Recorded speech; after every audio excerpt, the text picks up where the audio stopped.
हाल ही में supreme court ने केंद्र सरकार से ये पूछा है कि क्या उनके द्वारा डिजिटल वोटिंग को लेकर कुछ प्रयास किए जा रहे हैं।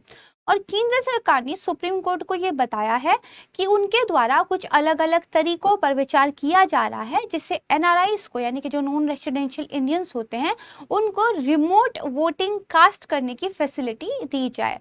यहाँ पर सवाल उठता है कि रिमोट वोट फैसिलिटी ये क्या होती है और क्यों एनआरआईज को ये फैसिलिटी देने पर सेंट्रल गवर्नमेंट के द्वारा प्रयास किए जा रहे हैं।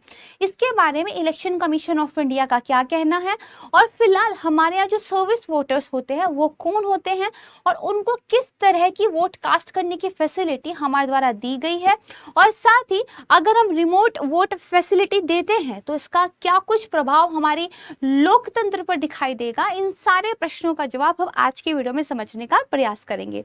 नमस्कार दोस्तों, मैं प्राची संस्कृति आईएएस यूट्यूब चैनल पर आप सभी का बेहद स्वागत करती हूँ। आइए शुरुआत करते हैं ये समझने की कि आखिर क्या है रिमोट वोट फैसिलिटी।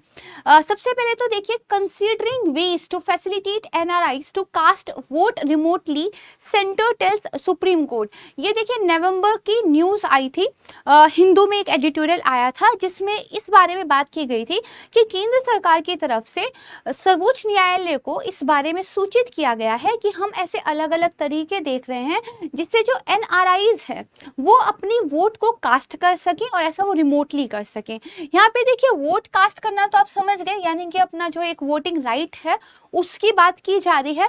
ये जो हम रिमोटली बात कर रहे हैं इसका क्या मतलब है। देखिए वोट कैसे दी जाती है, अगर हम जनरल वेज की बात करें तो एक पोलिंग स्टेशन होता है, एक पोलिंग बूथ होता है जहां पर आप फिजिकली जाते हैं और अपना वोट कास्ट करके आते हैं। जो एनआरआईज है यानी कि जो भारत से बाहर रह रहे हैं लेकिन भारत के ही नागरिक हैं, यदि उनको वोट देना है तो कई बार ये संभव नहीं होता उनकी लिमिटेड रिसोर्सेज की वजह से कि वो सिर्फ एक वोट देने के लिए वापस जो है अपने देश आए। खासकर अगर हम माइग्रेंट लेबर्स की बात करें तो ये थोड़ा सा पेचीदा मामला हो जाता है। लेकिन अगर आप देखें तो भारत का एक बहुत बड़ा डायस्पोरा भारत के बाहर रहता है जो भारत के लिए काफ़ी इंपॉर्टेंट भी है। हमारे यहाँ तो भारतीय प्रवासी दिवस भी सेलिब्रेट किया जाता है अपने इंडियन डायस्पोरा को सेलिब्रेट करने के लिए। तो क्यों ना एक तरीका ऐसा निकाला जाए कि हमारे लोकतंत्र की प्रक्रिया में जब सरकार को चुनने की बात आती है तो उन एनआरआईज की भी वॉइस को सुना जाए। और उस वॉइस को सुनने का जो सबसे बेहतरीन तरीका है वो ये है कि उनको वोट डालने के लायक बनाया जाए, यानी कि उनको ऐसे तरीके दिए जाए कि अगर वो दूर भी बैठे हैं तो भी वो अपना वोट कास्ट कर सके। अब क्योंकि वोट बहुत ज़्यादा महत्वपूर्ण होती है किसी भी डेमोक्रेसी के लिए, तो सेफ एंड सिक्योर तरीका होना चाहिए, उसमें किसी भी तरह की धांधलेबाजी नहीं होनी चाहिए। इसीलिए केंद्र सरकार इलेक्शन कमीशन ऑफ इंडिया के साथ मिलकर ऐसे रास्तों पर विचार कर रही है जिसके माध्यम से एक एनआरआई यदि देश के बाहर भी है वो वोट जो है अपना दे सके, अपना एज अ इंडियन सिटीजन जो उनका वोट देने का एक राइट है उसको जो है एक्सेस कर सके। क्योंकि देखिए डेमोक्रेसी का प्रिंसिपल होता है रिप्रेजेंटेटिव, जो है हमारे यहाँ डेमोक्रेसी है और उसका प्रिंसिपल होता है कि जब अपने रिप्रेजेंटेटिव चुने यानी कि जो लोग हमारा प्रतिनिधित्व करेंगे, कानून बनाने की प्रक्रिया में जो लोग भाग लेंगे, जिनको हमने चुना होगा, उनको वास्तव में हमारे द्वारा चुना जाए। तो यदि आप और मैं यदि भारत देश में रहते और वोट डाल पाते हैं तो वो व्यक्ति जो अपनी किसी काम की वजह से, पढ़ाई की वजह से भारत से बाहर रहता है लेकिन भारत का नागरिक है, उसको भी अधिकार मिले कि वो अपना वोट डाल सके। सही बात है, बेसिक चीज समझ गए।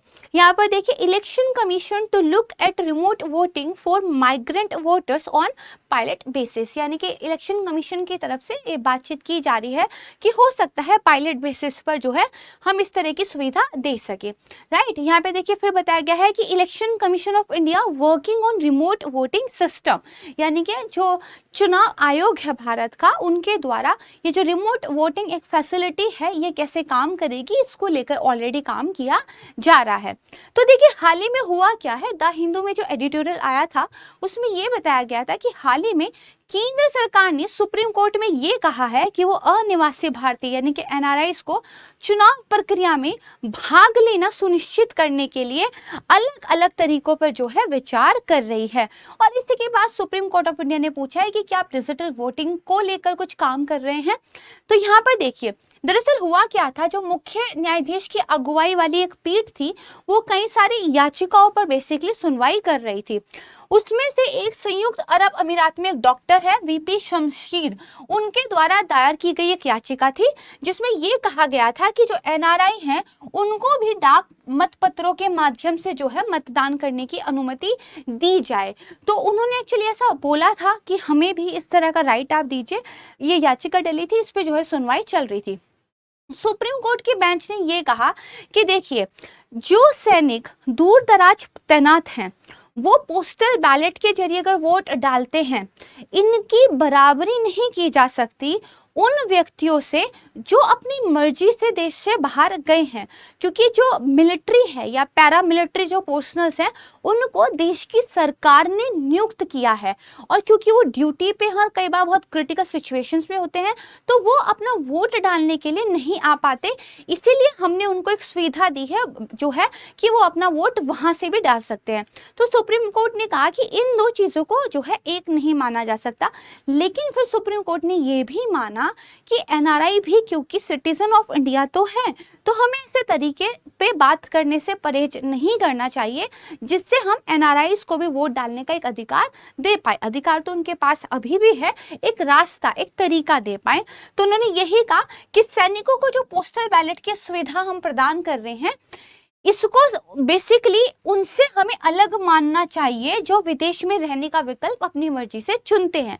लेकिन फिर ये भी माना कि किसी प्रवासी मजदूर के लिए, अगर कोई माइग्रेंट लेबर है, तो उसके लिए सिर्फ एक वोट डालने के लिए हवाई यात्रा करके आना भी संभव नहीं है, यानी कि यहाँ पर एक जरूरत तो है। तो देखिए, प्रवासी भारतीयों को विदेशों से वोट देने की अनुमति जो देनी है, इससे क्या होगा, कई प्रवासी मजदूरों को मदद मिलेगी। और इसमें भी जो माइग्रेंट लेबर्स हैं वो ज़्यादातर कहाँ के होते हैं, केरल, तमिलनाडु और देश के वो उत्तरी हिस्से जो देश की राजनीति में एक निर्णायक शक्ति बन सकते हैं। मैंने आपको बताया कि जो प्रवासी हैं, जो इंडियन डायस्पोरा है, वो बहुत महत्वपूर्ण है भारत के लिए, और हम प्रवासी दिवस को भी सेलिब्रेट करते हैं। और इंटरनेशनल लेवल पर इस इंडियन डायस्पोरा की वजह से हमें एक अलग पहचान भी मिलती है। तो अपनी इंडियन डायस्पोरा की वोटिंग राइट को मोर इजी और कन्वीनियंट बनाने के लिए हमें कुछ काम करना चाहिए, क्योंकि अभी फिलहाल हमारे राजनेता ये जानते हैं कि एनआरआईज का उतना बड़ा वोट शेयर नहीं रहता है, तो वो उनको लेकर उतना ध्यान भी नहीं देते हैं, क्योंकि वो वोट बैंक ही नहीं है उनका। लेकिन जब एनआरआईज पे वोट दे पाएंगे तो हमारे यहाँ जो नीतियाँ बनेंगी उनमें एनआरआईज को भी ध्यान में रखकर जो है राजनेताओं के द्वारा चीज़ें की जाएंगी, क्योंकि वो भी एक वोट बैंक बनाएगा, और इससे हमारी जो राजनीति है वो ज़्यादा मजबूत होगी। इंटरनेशनल लेवल पर पॉलिसीज हमारे यहाँ और बेटर बनेगी, तो इसका देखिए फायदा तो होगा, राइट। देखिए, एक तरीका जो है शुरू किया भी गया था, जैसे एक जन प्रतिनिधित्व संशोधन विधेयक 2017 लाया गया था, जिसके द्वारा जो लोक प्रतिनिधित्व अधिनियम की धारा 20A है, यानी कि जो रिप्रेजेंटेशन ऑफ पीपल एक्ट है, उसका सेक्शन 20A था, उसके द्वारा लगाया गया जो अनुचित प्रतिबंध था उसको हटाने का प्रस्ताव था, जिसमें विदेशी मतदाताओं को अपने चुनावी क्षेत्र में मतदान करने के लिए शारीरिक रूप से उपस्थित होने की आवश्यकता है। यानी कि विदेश में अगर कोई रह रहा है, उसको अगर वोट डालना है तो उसको फिजिकली यहाँ आना पड़ेगा। इस तरह का प्रतिबंध था, इस प्रतिबंध को हटाने की एक जो है कवायद की गई थी, लेकिन क्योंकि ये वाली लोकसभा जो है डिसॉल्व हो गई थी, तो उसके बाद ये वाला बिल जो है लैप्स हो गया था। ठीक बात है। देखिए, एनआरआई को दूरस्थ मतदान का अधिकार देने के प्रयासों ने चुनाव आयोग को एक रिपोर्ट भी बेसिकली उन्होंने पब्लिश की थी, विदेशी मतदाताओं द्वारा मतदान के लिए वैकल्पिक विकल्पों की तलाश, ये टाइटल था। एक रिपोर्ट तैयार की थी और वो उन्होंने जो है शीर्ष अदालत में पेश की थी। इलेक्शन कमीशन की तरफ से भी प्रॉपरली एक रिपोर्ट तैयार की गई थी ऑल्टरनेट वेज पर, और वो उन्होंने कोर्ट को दी है। चुनाव आयोग ने ये कहा है कि कानून में संशोधन करके जो एनआरआई मतदाता हैं उनको हम मोर एम्पावर बना सकते हैं, हम ऐसे तरीके निकाल सकते हैं, और इसके लिए इलेक्शन कमीशन जो है तैयार है। जैसे remote voting facility in India soon, this is a question mark, here what election commission said.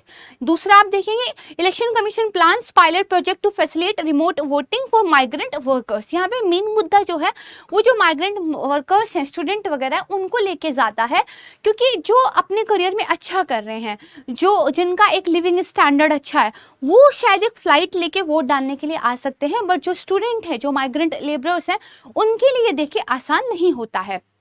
फिर यहाँ पे देखिए मुख्य चुनाव आयुक्त ने आगामी 2024 के चुनाव जो लोकसभा चुनाव है उसमें रिमोट वोटिंग सुविधा को शामिल करने का सुझाव दिया भी है। इसलिए यहाँ पे आया will Indian migrant vote remotely in 2024, this is a question mark. ठीक है, इसके बाद यहाँ पे देखेंगे जो मतदाता है वो दूरस्थ स्थानों से वोट डाल सकेंगे और मतदान प्रतिशत में सुधार होगा। देखिए अगर इंडिया में हम बात करें वोटिंग रेशियो की तो ये 60-70% के बीच में ही रहता है, 70 तो बहुत कम ही जाता है। तो इसको बढ़ाने का एक तरीका ये है कि जो लोग दूरस्थ स्थानों पर हैं उनको भी सक्षम बनाया जाए वोट डालने के। इससे क्या होगा, मतदान प्रतिशत में सुधार होगा। ठीक बात है। हालांकि इस पद्धति की सफलता रिमोट वोटिंग के लिए सक्षम बुनियादी ढांचे के निर्माण सहित कई अन्य चरणों पर निर्भर करती है। क्या मतलब हो इस बात का, भाई ये कहना तो बहुत आसान है कि जो दूर बैठे हैं उनको भी वोट करने का एक राइट दे दो, एक तरीका दे दो, बट आप वो ढांचा कैसे बनाएंगे, वो इंफ्रास्ट्रक्चर कैसे क्रिएट करेंगे, सेफ्टी ऑफ वोट और जो प्राइवेसी ऑफ वोट है वो कैसे सिक्योर करेंगे, किस तरीके से धांधलीबाजी से ये सिस्टम बचा रहेगा, इसकी विश्वसनीयता कैसे डेवलप होगी। आजकल की राजनेता जो ईवीएम पर हर बार सवाल उठा देते हैं जैसे चुनाव हारते हैं, तो वो इस तरह के सिस्टम पर कितना ट्रस्ट कर पाएंगे, पब्लिक कितना अवेयर हो पाएगी, ऐसे बहुत सारी चीजें हैं जिनको फिलहाल कंसीडर करने की जो है आवश्यकता है। तो रिमोट वोटिंग सुविधा क्या है, this is the very basic question. तो वैसे आप समझ गए, लेकिन देखिए इससे मतदाता देश के किसी भी स्थान से अपना वोट डाल सकेगा। अगर हम ये फैसिलिटी ले आते हैं तो जरूरी नहीं है सिर्फ एनआरआईज के लिए, हो सकता है उत्तर प्रदेश का एक इंसान जो कर्नाटका में रह रहा हो उसको भी ये फैसिलिटी आने वाले टाइम में मिल जाए। ये डोमिसाइल मतदान केंद्र पर ही मतदान करने की बाध्यता को दूर करेगा, जैसे कि मतदाता अपने अधिवास में पंजीकृत है, जहां आप रजिस्टर्ड हो वहीं वोट डाल सकते हो, ये जो एक कंपल्शन है इससे बचेंगे। और ये परियोजना आईआईटी मद्रास द्वारा ब्लॉकचेन तकनीक का उपयोग करके विकसित की जा रही है। जब हमने ब्लॉकचेन टेक्नोलॉजी के बारे में पढ़ा था तो मैंने आपको बताया था कि क्रिप्टो करेंसी बहुत ही एक लिमिटेड पर्सपेक्टिव है जिससे इसको देखा जाता है।